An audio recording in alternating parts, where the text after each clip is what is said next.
Okay, folks, Andrew Bopros here. I want to do a video on the transactions that occurred this week. Kind of an interesting week because we've had quite a few people. Actually, the injury list actually looks very good at the moment. We're going to review that tomorrow when we do our pregame show for the Chargers versus the Titans, and then obviously live on Saturday. We'll go more into that a little bit later, but some interesting transactions that have happened, and Joe Ortiz is cooking. Again, I would have thought that we would have potentially signed somebody or traded for somebody, but that did not happen. I think there's a few reasons why. Most likely we weren't able to get the right type of deal and the right type of players, right? And maybe these other players also wanted to go to specific teams. So there's a litany of reasons why no trades were made, but I want to update you on the transactions that have been made just recently. So guys, as always, let's get into it. Bull Bros.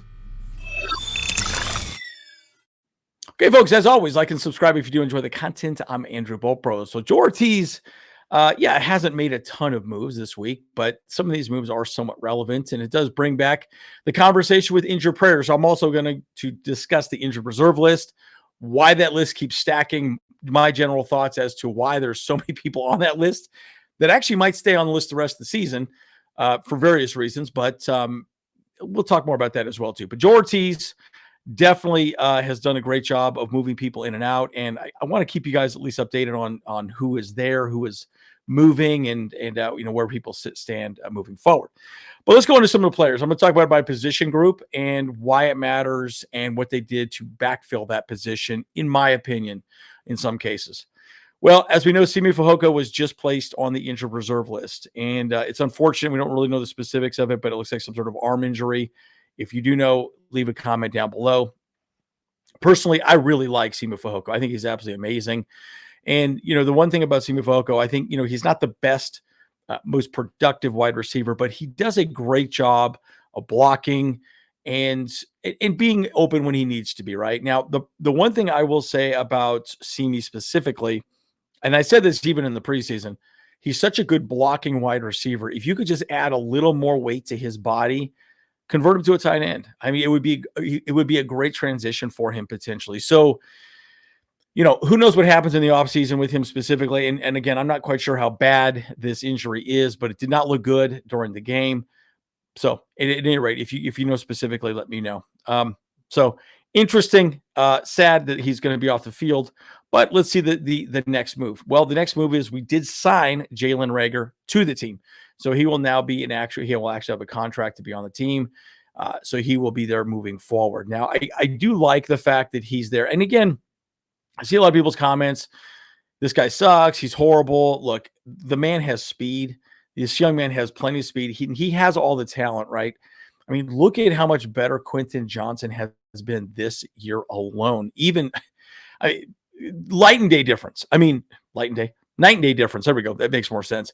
But bottom line, guys, he is just absolutely looking great. I think if Jalen Reagor gets to work with Sanjay Laws, our wide receiver coach, we're going to see some nice strides for him moving forward. So I'm excited to see what he can do, but he has been signed to the active roster from the practice squad. So we'll see a lot more of Jalen Reagor, and he did have I think a jet sweep, didn't get many yards, but again, slowly working him into the offense is a good thing, guys. And I think we're going to see a lot of nice things happen with him moving forward. Let's talk about another person, DJ Chark. We've been talking about him forever, guys. I know. I understand, guys. It's frustrating.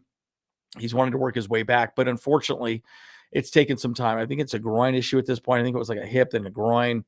Anyways, maybe I'm going to get confused. It's been such a long time, but the rumor is that he is coming back this week, guys. Of course, we say this every week. We should have an update again, maybe tomorrow and then also Saturday. But the good news is I do think that, he'll be coming back, right? And the nice thing is the wide receiver room is gelling really well. We got Jalen Reagor there. Obviously, DJ Chark comes back as well, too. I'm going to talk about why I think he will come back with two other people that I'm going to talk about a little bit later on. But DJ Chark should come back. Again, he's there to stretch the field. Let's put some speed on the field and see what we can do, right? I think that will be a really nice addition to this offense moving forward. And again, it would be really nice to have him out there. We've been talking about it a little too long. It's like, come on, man, please get ready. So we'll see what happens this week. Now, a little unfortunate news, and we did talk about this, I believe, on our live after the postgame show, that Junior Colson had his foot in a boot. So something happened to his foot. Again, if you guys know, leave it down below. I haven't done a lot of research on it just to determine what specifically happened, but a foot in boots, not a good thing. Clearly, he's got some injuries, so he's out at least at the moment and on the injured reserve list. So, it's one of those things where you sit back and say to yourself, okay, well, that's a bummer.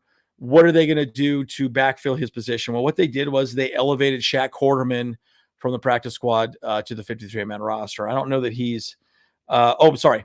He's assigned to the practice squad. They did not elevate him. I think they will elevate him potentially for this week's game versus the Titans. More of a special teams type player for this team. Because we all know Troy Dye did a great job last week, again, filling in for Junior Colson since he got injured. And bottom line, I don't think they're going to, they want to have Shaq Horman just be a very, special team specific type of player, much like Nick Neiman as well, too. So we'll see Shaq Quarterman most likely on special teams be elevated, but we shall see, this week. So I do think that's an interesting one to pay attention to. So a couple of interesting moves that I was a little bit surprised by, but it does make sense if you really think about it. Eric Tomlinson was released by the Chargers. And again, Eric Tomlinson had been with the team for a few weeks now at this point, but he's a veteran. He was signed as an undrafted free agent in 2015. So he's been in the league a very long time. Now, you might be asking yourself this question. Well, why was he released? Well, the easiest way to saying is you got Will Dissly back and you got Hayden Hurst back. They're both, they should be on the field like they were last week, again, this week. So at this point, it's like, we don't need another person in the tight end room. Interestingly, this was a little bit shocking to me. We let McKillen Castles go also, which was a little shocking to me. I just did not think he would be gone. He'd only been with the team for, a couple weeks at longest. I mean, maybe 2 weeks at this point. I was a little bit shocked to see that. So he was also released too, because they did, sign Shaquille Quarterman to the practice squad. So they took his spot, and then Eric Tomlinson was completely released. Now, my assumption is Eric Tomlinson will probably be re-signed back to the practice squad, but we shall see what happens from there at this point. My assumption is that Eric Tomlinson will be re-signed at this, sometime this week. So pretty interesting little update at this point. Again, it's not going to be a super long video, but I wanted to take a look at the injured reserve list really briefly, just to give you kind of my general take on it again. So DJ Chark should be coming back at this point, but you might be asking yourself this question. I mean, look how many people are on this list. DJ Chark, Collins, he's 1, 2, 3, 4, 5, 6, 7, 8, 9, 10 people. That's almost another practice squad, guys. My general take on it is this, that you can, good example, Bucky Williams been on the entire year. Okay. Tyler McLean's been on all year. Right. And my take is this, Chris Collins been on pretty much all year. My take is this, that at the end of the day, this is another opportunity to just keep more talent on this team and then bring them back as need be. Right. So again, they're supposed to, once you place on the injured reserve, you're supposed to be there for at least 4 weeks minimum. Sante's been there a while. Tarheeb still is playing great. Do we need to bring Asante Samuel back at all? Well, it also gives Asante the opportunity to be rested up when he comes back. Let's say Tarheeb gets hurt. Let's say Cam Hart gets hurt. Okay, Asante, we need you now. So it's an extension of the practice squad, right? So we're continuing to retain talent instead of letting it walk or potentially be claimed moving forward, right? So, there is something to be said about that moving forward, right? Again, Dean Leonard looks absolutely amazing. As you know, he's looking great, but we'll see how it plays out. Gus Edwards will be coming back at some point. Then there'll have to be some moves at that point once we want to activate these players specifically. So a lot to talk about. I do think this week we are going to be elevating Shaq Quarterman. It's probably the one that will be elevated off the practice squad, is be my guess. But what do you guys think? I know these are some pretty lackluster transactions. I mean, I was in the camp that we were going to be making some sort of trade before the trade deadline, and nothing happened. It's kind of quiet. So anyway, interesting conversation, interesting times. What do you guys think? Leave a comment down below. And as always, Andrew Bolpros. See you in the next one. Hey, what's up? Cameron Dick here watching Bolt Bros podcast. Let's go. Charged up, Bolt Bros on the night.